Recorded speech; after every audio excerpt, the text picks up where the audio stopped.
बहुत समय पहले अवध में एक राजा राज करता था। उसके 3 बेटे थे। तीनों बहुत पढ़े लिखे, बुद्धिमान और गुणी थे। एक दिन राजा ने अपने तीनों राजकुमारों को बुलाया परीक्षा लेने के लिए।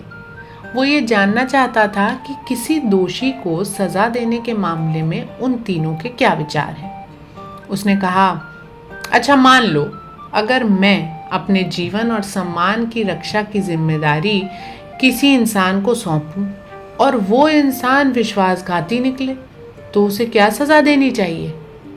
सबसे बड़े लड़के ने कहा, ऐसे आदमी की तो गर्दन फौरन धड़ से अलग कर देनी चाहिए। दूसरे लड़के ने कहा, मेरा भी बिल्कुल यही विचार है। ऐसे आदमी को मृत्यु दंड ही मिलना चाहिए, उसके साथ किसी तरह की दया नहीं दिखाई जानी चाहिए। तीसरा लड़का चुपचाप बैठा था। राजा ने उससे पूछा, तुम बताओ बेटा, तुम कुछ नहीं बोले, तुम्हारा क्या विचार है? छोटे राजकुमार ने कहा, महाराज, ये सच है कि ऐसे कसूर की सज़ा मौत के सिवा और कुछ नहीं हो सकती, लेकिन सज़ा देने से पहले ये बात साफ साफ और पूरी तरह से साबित हो जानी चाहिए कि वही इंसान सच में दोषी है। राजा ने कहा, यानी तुम्हारे विचार से ऐसा न किया गया तो निर्दोष आदमी भी मारा जा सकता है? राजकुमार ने कहा, बिल्कुल जी, ऐसा हो सकता है। उदाहरण के लिए मैं आप लोगों को एक कहानी सुनाता हूँ। और ऐसा कहकर राजकुमार ने ये कहानी सुनाई। तो होता यूं है कि विदर्भ देश के राजा के पास एक अनोखा तोता था। उस तोते का नाम हिमशुक था। वो महल में पालतू पक्षी की तरह रहता था। हिमशुक बड़ा चतुर था, कई भाषाएं जानता था और बुद्धिमान तो इतना कि अक्सर राजा भी महत्वपूर्ण मामलों में उसकी राय लिया करते। हिमशुक पिंजरे में भी नहीं रहता था, अपनी इच्छा के अनुसार आज़ादी से घूमता। एक दिन सवेरे सवेरे वो महल से उड़कर जंगल की ओर निकल गया और वहां संयोग से उसकी भेंट उसके पिता से हो गई। पिता ने कहा, तुमसे मिलकर मैं बड़ा प्रसन्न हुआ। तुम्हारी माँ भी तुमसे मिलकर इतनी ही प्रसन्न होगी। क्या तुम 2-4 दिन के लिए घर नहीं आ सकते? हिमशुक ने कहा, पिताजी, घर आने की तो मुझे भी बड़ी इच्छा थी, मगर इसके लिए मुझे राजा से अनुमति लेनी होगी। हिमशुक महल वापस आया और आकर उसने राजा से घर जाने की आज्ञा मांगी। शुरू में तो राजा उसे जाने देने के लिए राजी नहीं हुआ। वो हिमशुक को बहुत मानता था और अपने से अलग नहीं करना चाहता था, पर अंत में मान गया।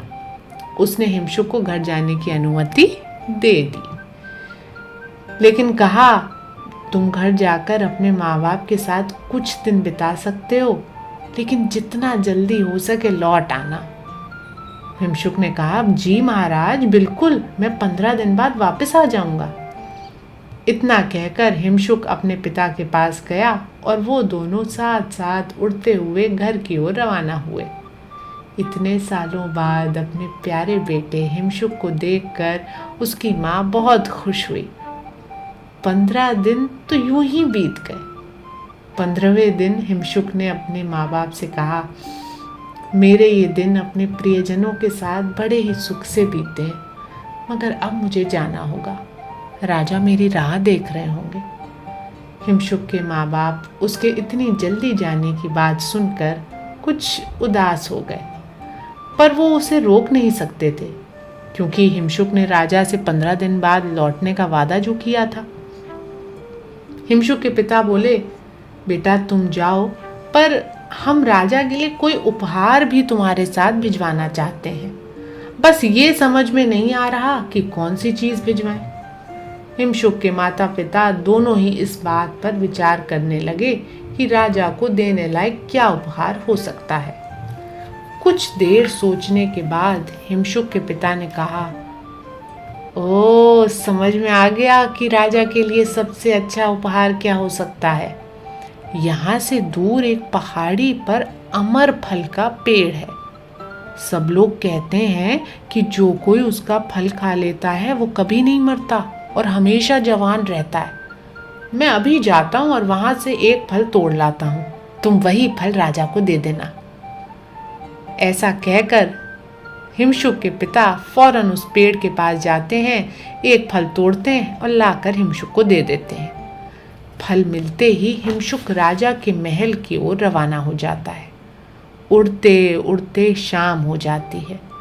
थोड़ी ही देर में सूरज डूबने लगता है और चारों ओर रात का घना अंधेरा छा जाता है। हिमशुक सोचता है कि जरा किसी पेड़ की डाल पर बैठकर रात काट लूं, अब फिर सुबह उड़कर चलूंगा। मगर इससे पहले वो उस कीमती फल को किसी सुरक्षित स्थान में रखना चाहता था। किस्मत से उसे एक ऐसा पेड़ मिल जाता है जिसके तने में एक खोखला छेद होता है। उसने उस अमर छेद में अमर फेल को रख दिया और पास ही एक डाल पर बैठ सुस्ताने लगा। थोड़ी ही देर में उसे नींद भी आ गई, क्योंकि सुबह से बेचारा उड़ रहा था। पेड़ का वो खोखला छेद दरअसल एक जहरीले सांप का घर था। जब सांप लौट कर आया तो उसकी नजर चमकते हुए अमर फल पर पड़ी। उसने सोचा वो शायद कोई खाने की चीज है। सांप ने फल पर दांत कड़ा दिए, मगर उसे फल का स्वाद जरा भी अच्छा नहीं लगा, तो उसने वैसे ही छोड़ दिया। लेकिन जिस समय सांप ने फल पर दांत गिराए, उस समय उसके दांतों से कुछ जहर भी निकल आया। जहर से फल भी जहरीला हो गया।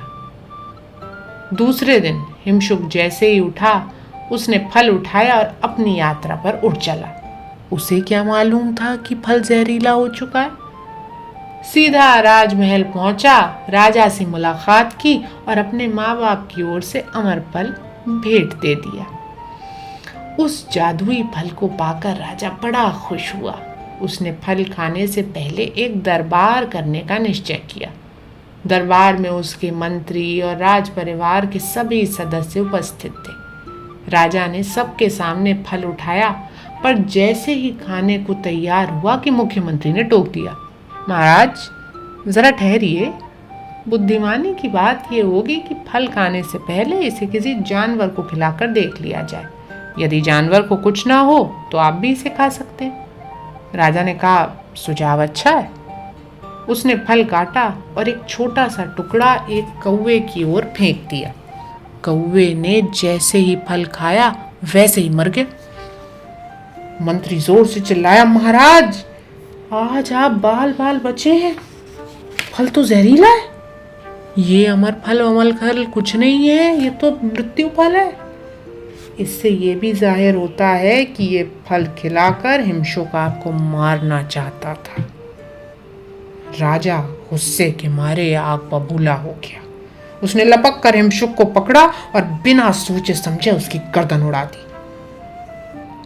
और इसके बाद ये हुक्म दिया कि इस जहरीले फल को नगर के बाहर एक गहरे गड्ढे में दबा दिया जाए।